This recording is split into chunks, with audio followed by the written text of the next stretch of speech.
So I am driving to the gym because it is hot and humid outside today.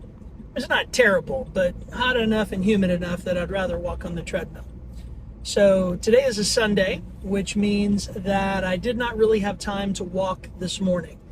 I had to skip my morning walk because I had the opportunity to lead worship and to minister at my church this Sunday. Had meetings after church and then lunch with the family after that. So long story short, I'm sitting here at 5 o'clock in the afternoon with fewer than 8,000 steps on my plate, or somewhere between 8 and 9 maybe. So I've got a long way to go, and I don't anticipate doing it all at the same time. I'm going to do a big chunk of it, maybe the lion's share of it right now, maybe do about a 3 mile walk, and then we'll see how many steps I have left to make up after that, and I'll maybe go for a walk outside in the evening after dinner tonight. So that's the plan. On my way to the gym now, getting ready to get in a few miles worth of steps. So all in all, this has been a fantastic experience. I only missed my goal of 20,000 steps one time so far, and I only missed it by 5,000 steps, which I made up the next day by walking 25,000. So my daily average is still well over 20,000 steps a day, which I'm really, really happy about. I'm feeling good. My body has begun to adapt to these new demands. I've noticed that it feels like my resting heart rate is a little bit lower than it was at the beginning. I'm definitely able to manage the longer walks without nearly as much difficulty or discomfort. My feet have gotten used to it pretty much at this point.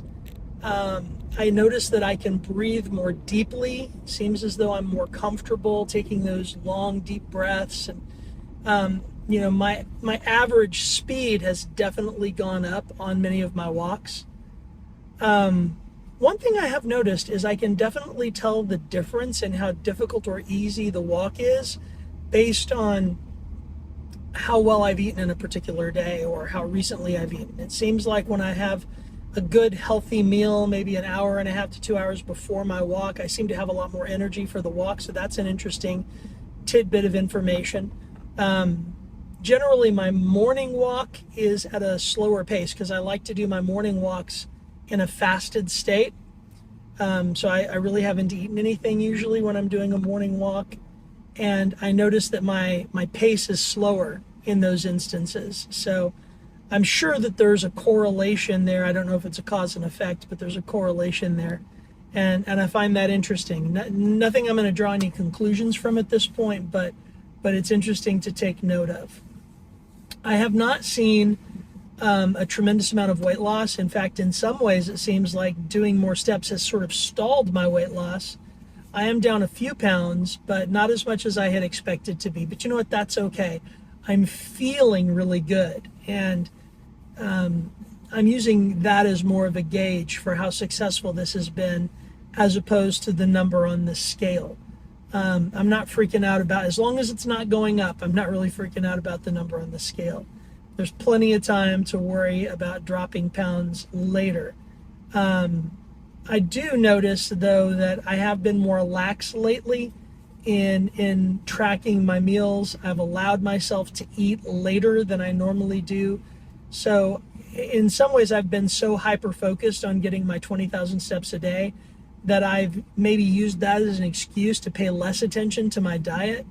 And I need to correct that. I need to bring together the whole thing and see what kind of results that I get at that point. So hopefully I'll be able to do that over the next week or two, and we'll see what those results are. So from a dietary perspective, today's been a pretty good day.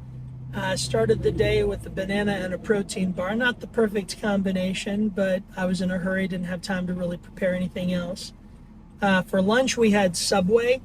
When we go to Subway, I like to have the Veggie Delight wrap. I have pretty much all the vegetables with a little balsamic vinegar, salt, pepper, and oregano, and then I allow myself one line of the sweet onion teriyaki sauce and a couple scoops of the avocado. And so That with some baked Lay's potato chips. Those are packaged. Probably shouldn't eat them, but you know, it's hard to resist something crunchy with your meal. So, and some unsweet tea makes for a really delicious little lunch. Wasn't quite full, so I had a handful of cherries when I got home, as well as a baked potato. And by baked potato, I mean a potato that was cooked in my Instapot and refrigerated overnight, which I eat with, whatever I feel like putting on it at the time. Sometimes I don't put anything on it. Sometimes I put just a little bit of salt or some other herbs and spices on it.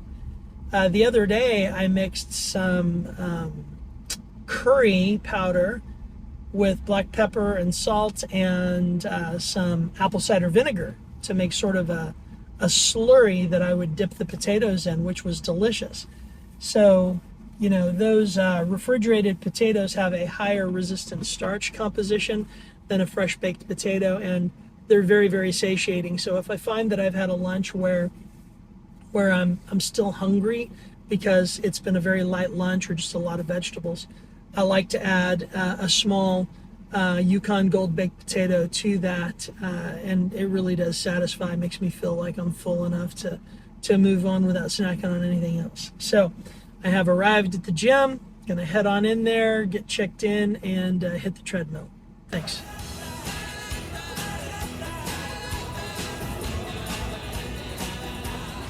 All right, just got back from the gym, managed about 4 miles, so that was a good long walk. I'm sitting at about 18,800 steps, plenty of time left in the day. A short walk after dinner ought to have me at my 20,000, so great day.